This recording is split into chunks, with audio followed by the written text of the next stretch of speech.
Hello guys, welcome back again sa ating YouTube channel, The Action Man. Una sa lahat, mag-grab shoutout po sa lahat ng mga kakampeng at sa mga hindi man mga kakampeng. Kung interesado ka sa bidyong ito, patapusin mo na hanggang dulo at huwag nyo nang kalimutan na i-like at i-share ang ating video para malaman naman ng ilan sa ating mga kababayan na nagtutulog-tulugan sa katotohanan. So muli naman nagbabalik ang nag-iisa nyong host na si The Action Man para magbigay ng komentaryo at reaction sa mga mainit ng issue ng bayan. So ito ho mga ka-action, may gusto lang ho ako na i-share about po ito sa naging pahayag sa isang interview ni dating Senadora Leila de Lima ho mga ka-action. Tungkol po ito nang tanungin siya kung ano ang masasabi niya sa ICC. At ito na nga ho, nagbigay na po siya ng kanyang statement at makipagka-operate po siya sa ICC. Oo. Ito na po ang sinasabi ko na ito ang magiging tinik ni Duterte kapag makalaya po si Attorney Leila de Lima. Eto na po. Ha? Mukhang madidiing ka na talaga, Duterte, nito. Mukhang sasakit na talaga ang dibdib mo, hindi lang ulo. Kung si Trillanes ay sumakit ang ulo mo, dadagdagan ka ngayon ni Attorney Leila de Lima. So panoorin po natin muna mga ka-action bago ho tayo magtuloy-tuloy. Former Philippine Vice President Leni Robredo meets with former Senator Leila de Lima days after de Lima's release from detention. Jose Carretero reports.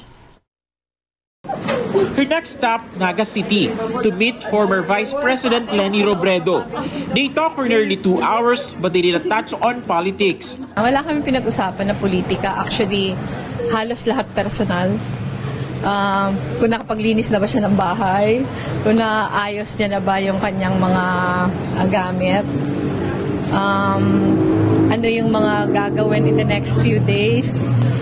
Talagang lahat personal. Tinanong niya ako yung mga plano ko. Sabi ko, ayusin ko muna syempre yung buhay ko and then marami akong iaano muna, mga aayusin nga, mga dokumento, mga kung ano-ano, pagbalik ko sa Manila. Robredo said politics can wait. Sa tingin ko, she deserves na bigyan muna ng panahon na yung personal affairs niya, ayusin niya. Bago pa man isipin yung mga next steps for the opposition or next steps for the party. Mahabang panahon yung ika-catch up niya para sa sarili niya. In the meantime, the former senator said she's open to cooperating with the International Criminal Court on its investigation into Duterte's deadly drug war. Dati ko naman talagang iniisip yan in whatever capacity, kung ano pa man ang pwedeng gawin na makatulong sa investigasyon ng ICC. Although ongoing na nga yan, yes, I'm very much willing. Kasi after all, sinimulan ko naman talaga yung mga investigation na yan, even from the CHR and then especially sa Senate. Kaya lang hindi ko naman talaga mga natapos, especially sa Senate since I was ousted as chair of the committee. Ako magharap ng ICC? Ang ICC ang magharap sa akin dito. Lecturean ko sila ng international law. Bakit ako magharap ng mga judges na puti o itim dyan? Ano ka? Siniswerte kayo? I'm not even opposing it. Go ahead. Come. De Lima walked free on Monday after being allowed to post bail after nearly 7 years in detention in what her camp insists are trumped-up drug charges. So yun na ho mga ka-action, mga kakamping klong, napanood na po natin at napakinggan na po natin ang salaysay ni Attorney Leni Robredo at ni Attorney Leila de Lima. So napakinggan nyo, willing siya makipag-cooperate sa ICC laban kay dating Pangulong Duterte. Ito na yung sabi, kakamot ka talaga sa ulo mo, Lolo Digong.